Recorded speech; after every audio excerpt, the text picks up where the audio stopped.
Hello bachcho, let's read this given question. So the given question says that nuclei X decay into nuclei Y by emitting alpha particles.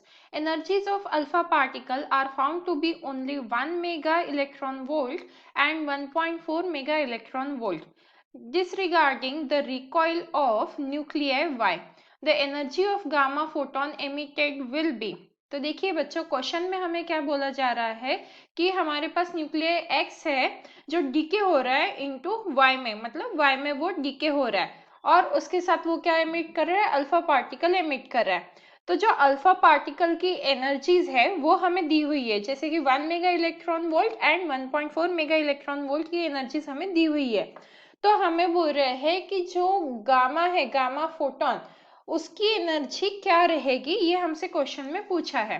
तो इस question को solve करने के लिए जो हमारा की कंसेप्ट रहेगा वो रहेगा की concept energy of gamma photon, energy of gamma photon is equals to, कैसे हम फाइंड आउट करते हैं गामा फोटोन की energy, difference in the energies, difference in energies of, difference in energies of alpha particle, energies of alpha particles emitted। तो हम कैसे find out करेंगे, जो अल्फा पार्टिकल की एनर्जीज हमें दी हुई है, इफ अगर हम उनका डिफरेंस फाइंड आउट कर ले तो हमारे पास गामा फोटोन की एनर्जी आ जाएगी।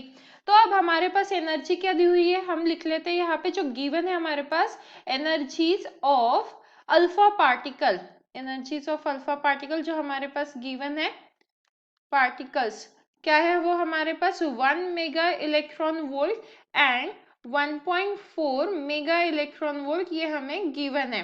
तो अब देखिए इसे हमने कई कंसेप्ट में क्या लिखा है, जब अगर हम इसका डिफरेंस फाइंड आउट करेंगे तो जो आंसर आएगा वो किसका रहेगा, एनर्जी ऑफ गामा फोटोन। तो यहाँ पे हम लिख सकते हैं energy, energy of gamma photon, energy of gamma photon कैसे फाइंड आउट करोगे आप, 1.4 माइनस 1, तो क्या आ जाएगा यहाँ पे 1.4 माइनस 1 मतलब 0.4 मेगा इलेक्ट्रॉन वोल्ट। तो कौन सा ऑप्शन मैच करता है हमारा, जो ऑप्शन डी है। And hence the final answer for the given question, that is the energy of the gamma photon, will be 0.4 mega electron volt, which means option D. Hope you understood it well. Best of luck.